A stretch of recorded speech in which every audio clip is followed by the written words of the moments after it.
good morning. Now, before I head off here along the Lake Superior all the way to Toronto as my next main stop, I want to take a minute and talk about the lessons learned here after 2.5 years in Canada. So, starting from the beginning, my wonderful idea of working with an immigration agent so that I wouldn't have to worry about all the nitty-gritties turned out to be a disaster. Yes, I got the work permit. Yes, I got the LMIA job. But no, the work permit wasn't open. It was company specific, which had its own disadvantages, as I had to find out later on. And secondly, the agent wasn't licensed in the province where he got me the work. So he couldn't represent me when the whole thing blew up with the company sponsorship, as it turned out that the company is a lease operator, does not consider an asset-based carrier, does not need truck drivers, because officially the owner didn't own the trucks. So while legally correct, I do have a few questions. One of them is, didn't my agent vet the whole thing? The answer is no. They just basically got my money, got the company's money for the LMIA, which partially I paid back through the training fees that I shared half-half with the company, which is a fair deal, quite common in the industry. But obviously it's all being held by the boo-boos and squeezed. So that's one lesson learned. Second lesson learned, make sure the company you're working for or with is actually considered a real company, because provincial nomination depends on the company. So after 6 to 12 months, depending on which province you're in, you are automatically flagged for application for permanent residency, which was the idea right from the beginning, which would have opened the door to being part of society. Because to this day, as a temporary worker, I am unable to be part of real society. I can't rent, because I've been a property owner basically all my life. So I have no renter's insurance, and I can't get references, so no official renting except for Airbnb and short-term rentals or campsites. Secondly, anything business, forget it. Thirdly, if you're on a limited time frame like I was, with a passport duration of round about 3 years, it turns out that you don't get a line of credit, you can't lease a car, you can't buy real estate for temporary residents since 2023, which means you are bound to have very expensive living costs. So in figures, I average spent about 4 grand to make 5 grand net after tax paid out per month. That's without holidays, based on a average of about 60 hours a week. So that in the long term is not sustainable. You want to make sure you really have a path for permanent residency straight from the get-go. So I'm still going on that one. My way forward is express entry on federal level based on local domestic experience, which is now consisting of 3 winters and 2.5 years, thereof 2 years and 4 months with a Canadian license. Then an bridging open work permit so that I can continue after my last contract got abruptly cancelled due to the mistake of mine I mentioned. The next lesson learned is how they do business around here, which is quite different to what I'm used to from the past, as in they all say yes, they take your money, and then you're just an immigrant. You know, it's kind of like that Australian walk thing I went through about 27 years ago. So they overcharge you, they hesitate on warranties and proper labor, and they just, this happened and that happened, and then things get blamed, and it's never their fault. So you really have to make sure that you do a proper purchasing order, that you do a proper follow-up for everything you do.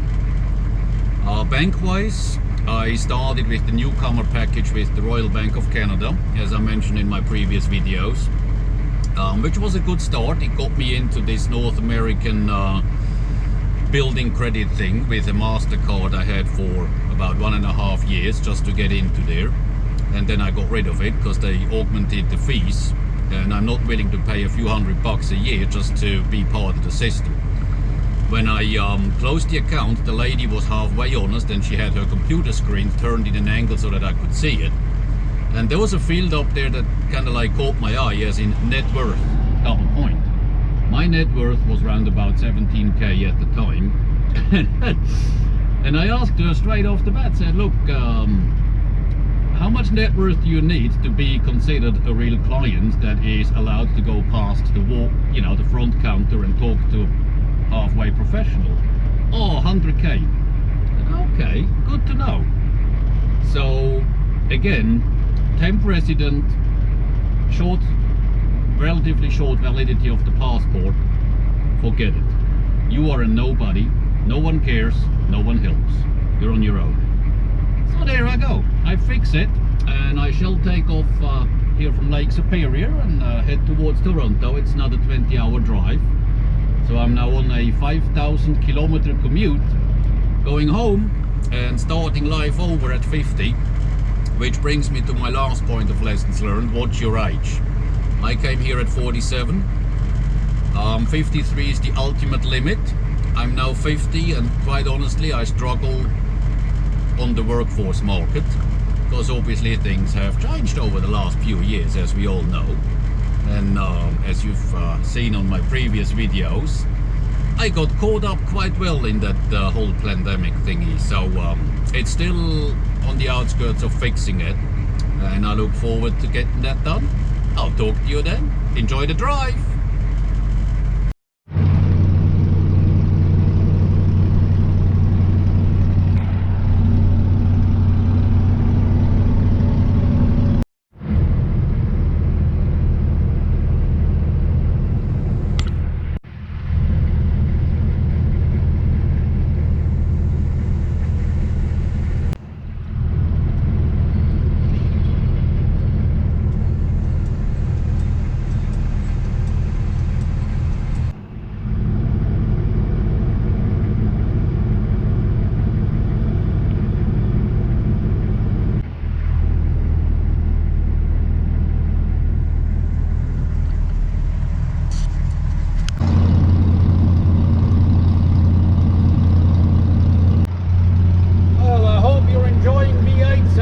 There's a lot of it.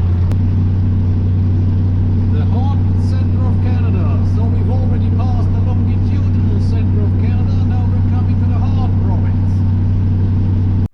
Good morning. Did my morning checks. I'm halfway through Ontario at Little Joe Lake. The old V8 is still running. Checked all the span sets and straps and things. So far no major leaks. Proud of my 42-year-old. So the 50-year-old is now taking it all the way back east. Shall we?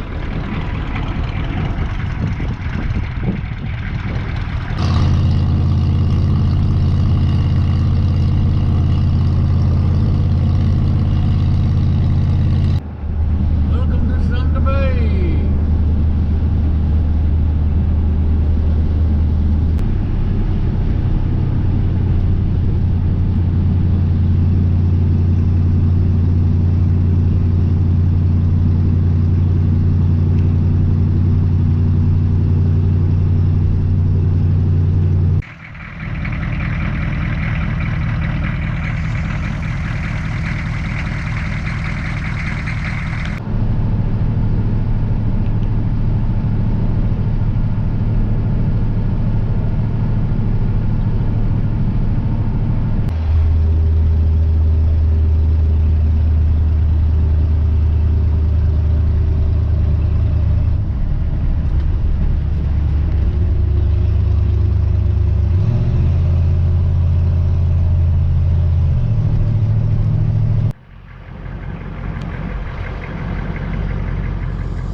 Hey folks, I'm having a cuppa and there's spaghetti cooking. It'll be spaghetti Alfredo for dinner. It'll take another 7-8 minutes, I guess. So I want to take a quick moment and talk about money. This video is all about my Canada project, lessons learned, investments, mistakes, 2.5-3 years down the road. Quick timeline. It started in 2018. First go would have been working out, but then the pandemic hit and everything went haywire. Second go, December 2022, got the agency Greenlight Immigration in Toronto contracted with a very clear mission, a open work permit within 3 months, local work, be it Canadian flagged or not, and travel to Canada around April of 2022. So that never happened. I got turned around at the border being unvaxxed, and despite essential worker status, but the work I had lined up while waiting for the work permit wasn't deemed essential. So that got me allowed to leave from Canada, and I was turned around about 1,500 k's down that way at the Niagara Falls border. Then spent the summer doing something else in the Met, again offshore, and September the contract was signed with the basic understanding I was going to come and drive a sleeper truck, more or less long haul. Initially the talk was about reefers, flatbeds and tankers. Now that's for the owner of the fleet. The lease operator I signed the contract with only the tankers, more or less locally, let's say. And that's bringing me back to the issue I mentioned before with being a lease operator. Not owning the trucks means it's not an asset-based carrier, means it doesn't qualify for immigration. So that story has gone around and around and around and around, and basically I'm left with the cost of the whole project. Bien évidemment, eh? So in numbers, I'm a fan of spreadsheets to keep track of things. So currently on the bottom right hand side on my spreadsheet I'm at 135,000 Canadian dollars. That's converted at historic exchange rate at the time of happening of whatever bill I had. So that's the first attempt. Second attempt in terms of immigration lawyer fees, all the government fees, the travel fees going backwards and forwards 4 times, temporary housing along the way, shipping my stuff, buying the property taxes, and 2.5 years of income taxes. All added up, bottom line 135,000 Canadian dollars. Offset by the income I had with one summer season in 2022, full year 2023, full year 2024, and parts of 2025. Today being the 14th of April 2025. So bottom line on the income side, my financial statement is round about 170 something grand Canadian at today's exchange rates. So 170 in, 135 out. That gives you the idea of what's left after basically 7 years of project, starting in 2018, today being 2025. I started my company in February 2018 in France and transferred it in December 2022 to Canada. So that's how this part of the story came together. It's currently dormant as this whole employment immigration thing is still ongoing, but we'll see what develops. You know, there's still 10 something years to go for old Derek. Meanwhile, spaghetti are sort of getting there. Have a think about the numbers. Maybe I'm a bad example, maybe I'm a bad businessman, but at the end of the day, these are numbers out of reality confirmed by CRA and statements, so it's all trackable. I hope that helps in your decision making should you consider a similar project, and if not, enjoy the drive.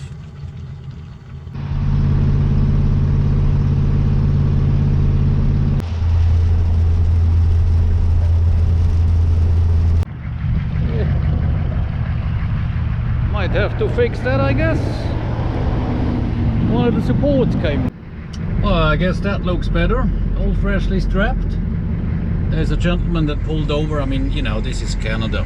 He saw me struggling putting the boat back up, right? And pulled over, 2 people, got it done, strapped it down. I mean, you know, besides all the negative stuff I keep going on about, that's what actually really puts a smile on my face in this place. It just friendly people. You know, I haven't had the feeling as yet that I needed a gun. I might share a few more episodes of interesting, you know, scenes further down the line, but for now, let's keep going.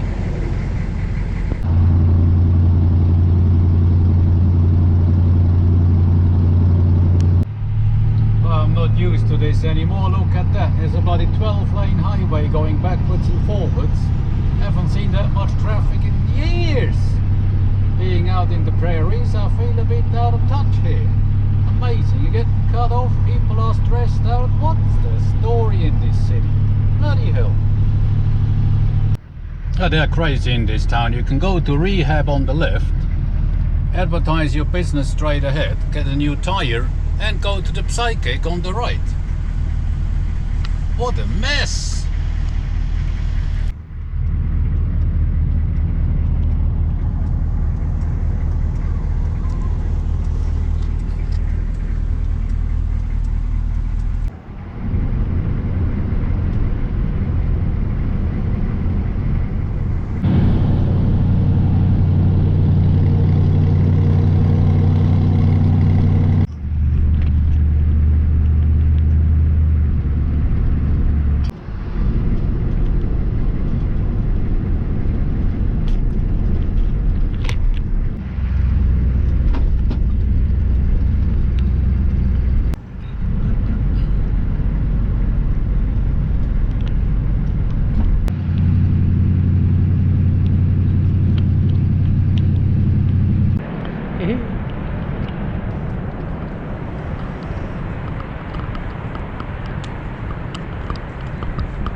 To Canada's oldest establishment from 1825. What a long-term history, eh?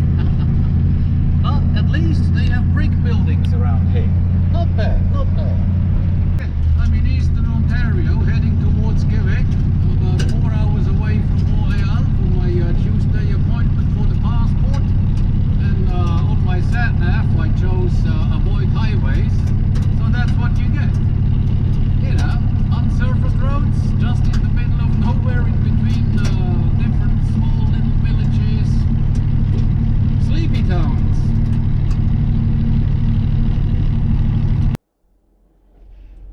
Well friends, it's the truck stop, Flying J's, about an hour west of Montréal. Ah bah bonjour au Québec, on se rapproche du Montréal. Bah il y a déjà le bordel là, le premier pont que j'essayais pour traverser la fleuve Saint-Laurent était déjà fermé par la police. Et là ils font les rapports que c'était fermé aussi, donc il fallait prendre un détour. Mais mes amis, hein, je suis pas un homme de ville. Hein.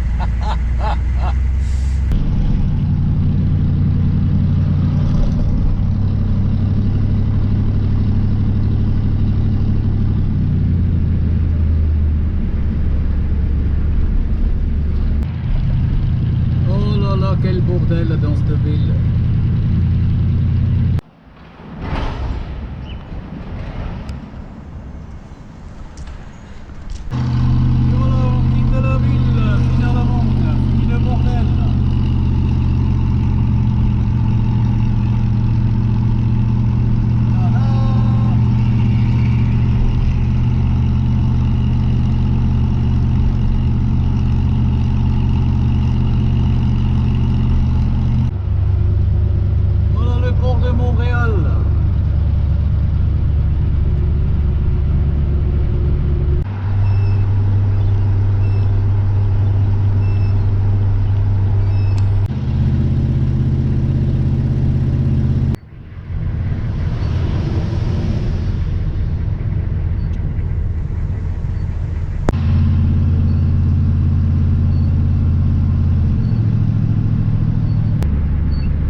Voilà, on a fait Québec.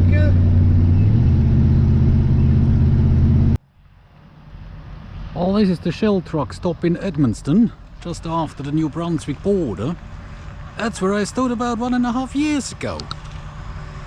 Enjoy!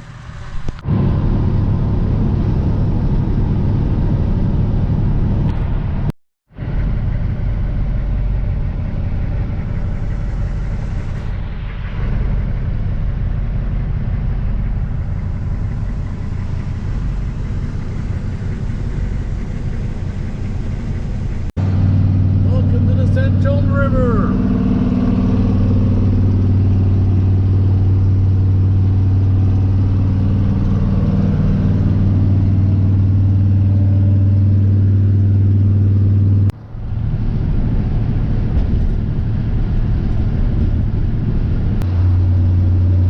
Oh, look at this little train crossing the isthmus to Nova Scotia. Coming in, seeing the sea.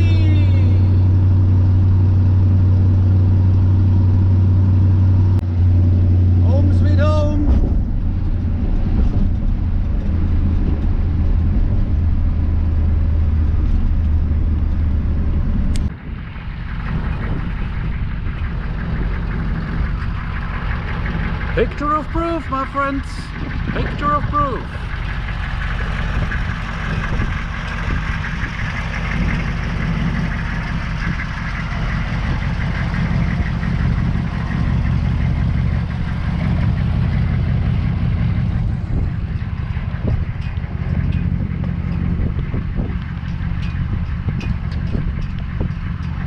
Welcome to Folly Mountain. Welcome to seawater. That's salt water, my friends.